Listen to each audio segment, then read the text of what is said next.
Good morning, good morning, good morning. Welcome to a Saturday edition of Chopping It Up with Ramel. No notes, straight from the throat. Hey, I hope everybody's had a great start to their weekend. Lots to talk about, lots to talk about, lots to talk about. So let's get right to it.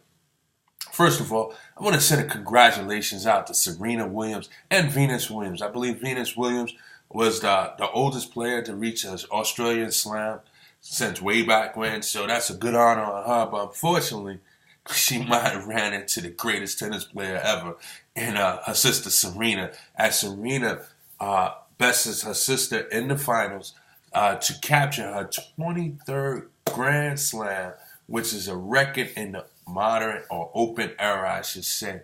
And she's probably got 5 years to go, so she will easily eclipse that. You can make the case that Serena Williams will be the greatest female tennis player to ever play the game.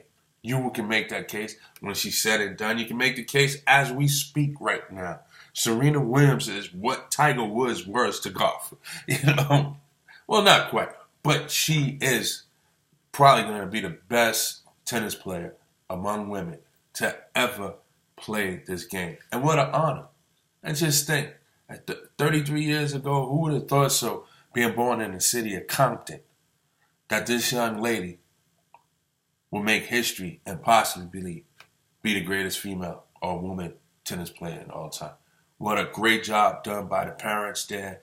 And Venus Williams did not have a shabby career either. She's probably going to rank in the top 10 when it's all said and done. Top women tennis players of all time. So great career by those two.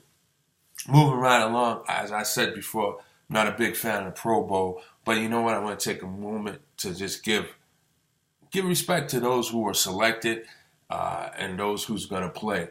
At the end of the day, it's a reward for those who had a great year. And so I want to commend those players for having an outstanding season and giving their contribution to the NFL and exciting us and giving us something to cheer and root for from week to week. So congratulations to those players that will be participating in the Pro Bowl tomorrow night. So kudos to those guys. Have fun, don't get hurt, and enjoy the moment. Moving along to the NBA. Oh, there's so much to talk about.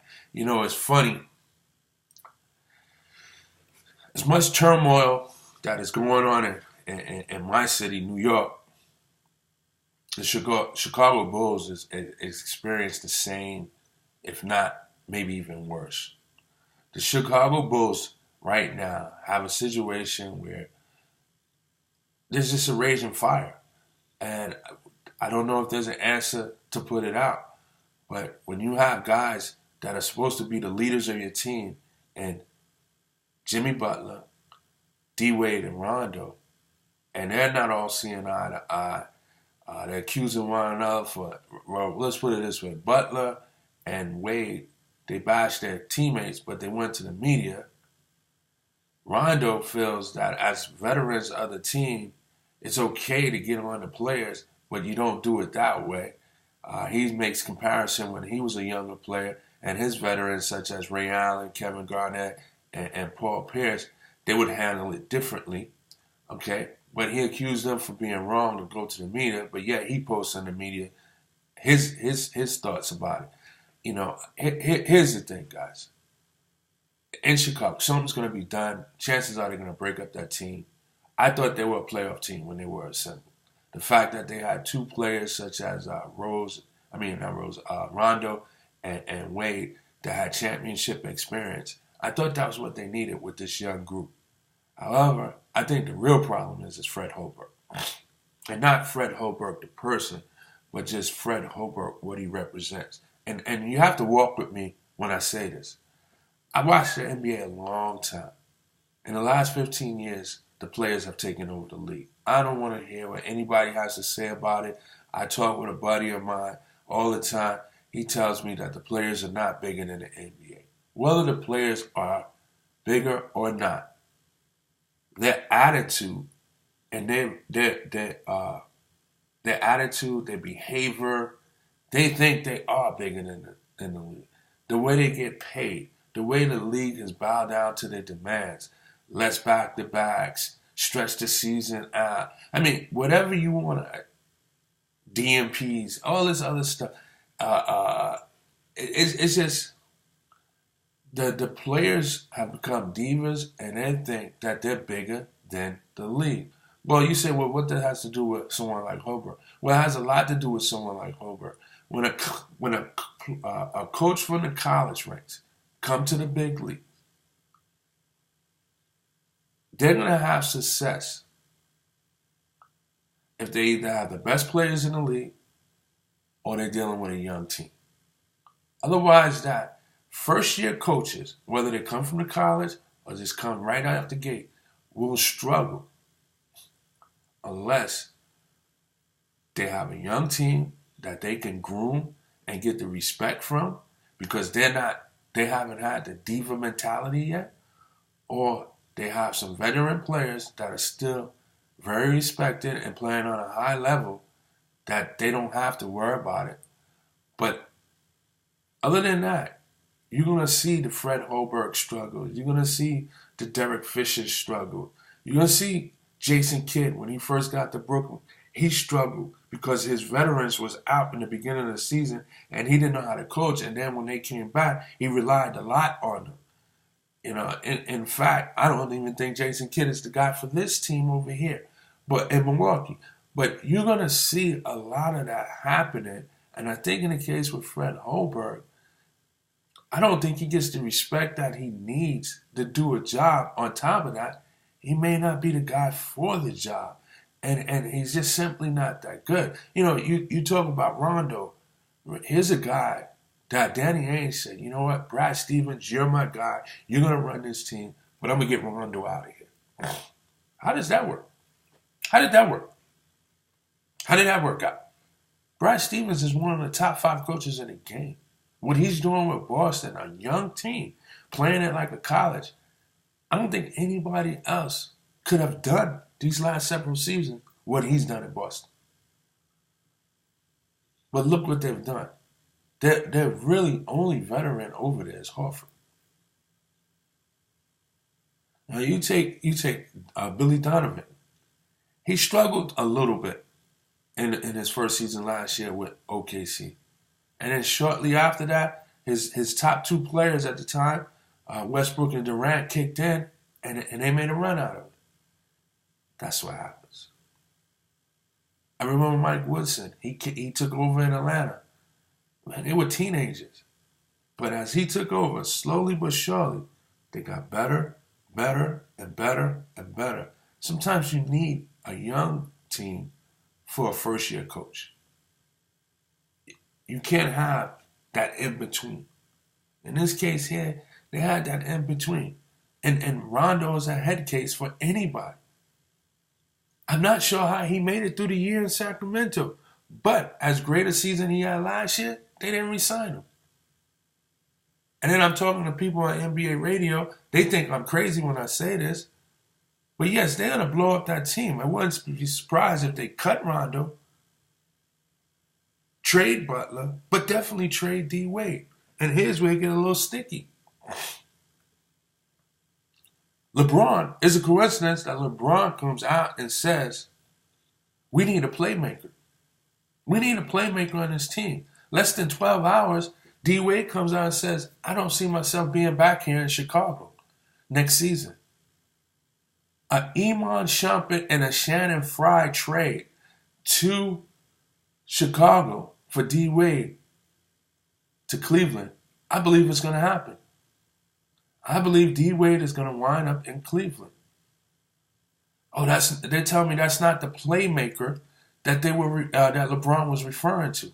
He was looking for somebody like a Jameer Nelson that can come over and hold down the fort as he sits. No, he's looking for a playmaker. One thing about LeBron, if you follow him, he brings over people he knows. He brings over people he likes. He brings over people he trusts. Birdman, James Jones, just to name a few. Mo Williams came back. When he went to Miami, he got a Gauskas over there.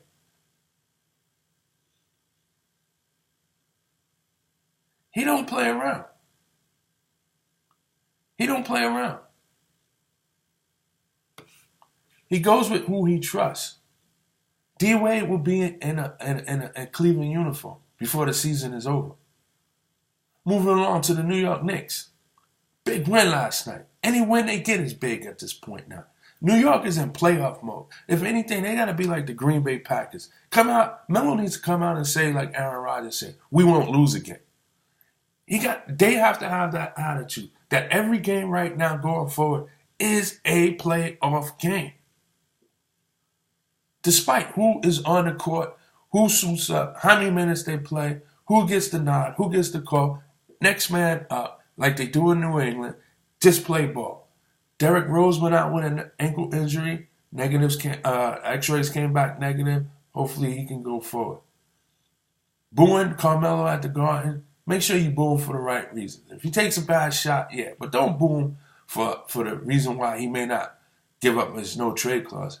He hasn't done anything wrong to warrant it all this attention right now. This is Phil Jackson trying to save his tail.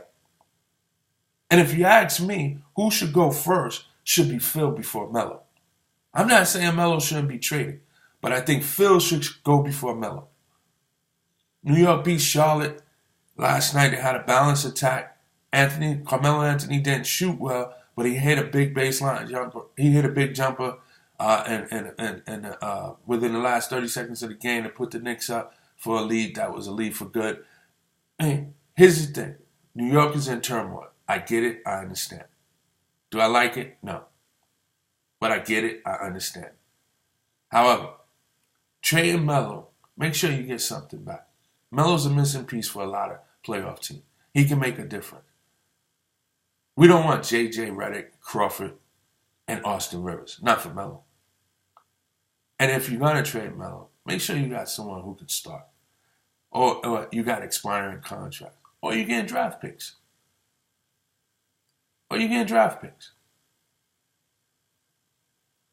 I would probably trade Rose before I trade Melo. I think Rose has better value right now. Plus, I don't know if Rose is the point guard for Porzingis. I like Rose. I think Rose is having one of his better seasons since way back when. He has not been out for any extended period. He's pretty much played ball.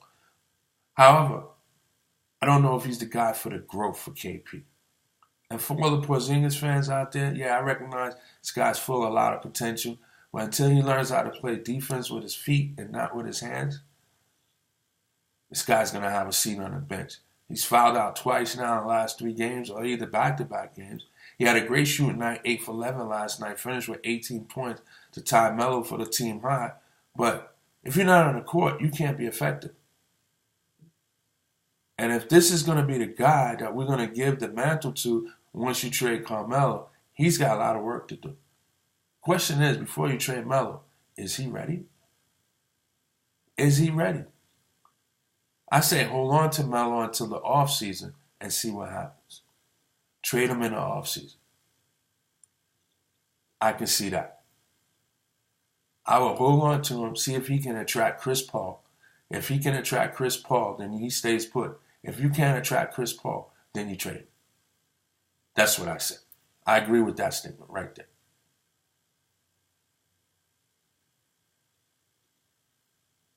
All right, around the league, there was some games. Speaking of Chicago, Miami goes in, beat Chicago. Impressive win for Miami. That's the second one this week. That was impressive. Remember, they beat Golden State at home. Now they go on the road. They beat Chicago. Jimmy Buckets, he had the game that he would love to forget. 1 for 13, 3 points coming off the bench. Him and Wade both came off the bench. Wade did have 15 against his former team, but Jimmy Buckets, he didn't have buckets yesterday. That was a bad loss. You had Indiana, they won last night. Washington, they kept winning. The Pelicans upset the Spurs as the Spurs went on the road. They got upset. Balanced attack by Pelicans. All of a sudden, Drew Holiday's been playing some extremely good ball. Terrence Jones been playing well as well. Drew Holiday had 23, Terrence Jones with 21. So good games by them. San Antonio takes one under the chin on the road. All right? But the story of the night belongs to Houston as they played a hot flying Philadelphia 76ers, and they get the win. But Joel Embiid with 32, but James Harden with 51. 51 points and a triple-double. I think it was 51, 13, and 12. What an outstanding game. Nene, he chipped in for about 18 or 21, I believe. Capella came off the bench for 21. But again, the story belongs to James Harden, 51 points. Whew. What a performance last night by James Harden as he continues to make his claim or chase that MVP. It's going to be tough. I think for me, the top three right now is Westbrook, Harden, and Isaiah Thomas. Yeah, those guys. Because without them on their teams, those teams will be nowhere. Nowhere. All right? Hey, that's going to do it for me on this Saturday morning. Be sure to tune in tomorrow as I get up early and go live. But lots to talk about still. I mean, plenty of games. But again, Chicago's turmoil, New York's turmoil. I look for some major shakeups at the break. Some teams is going to make some trades. Who is Cleveland going to get? When LeBron says he wants a playmaker, he's going to get somebody. I don't think a playmaker is a guy that gives you 8 minutes to 10 minutes a game. I think a playmaker is someone who can hold on the fort, move the needle. You can sit back, put your feet up, and you can trust. And I think that's D. Wade for him. I think D. Wade will be a Cleveland Cavalier before the season is over. And it wouldn't surprise me if Rondo is there as well when they release Rondo.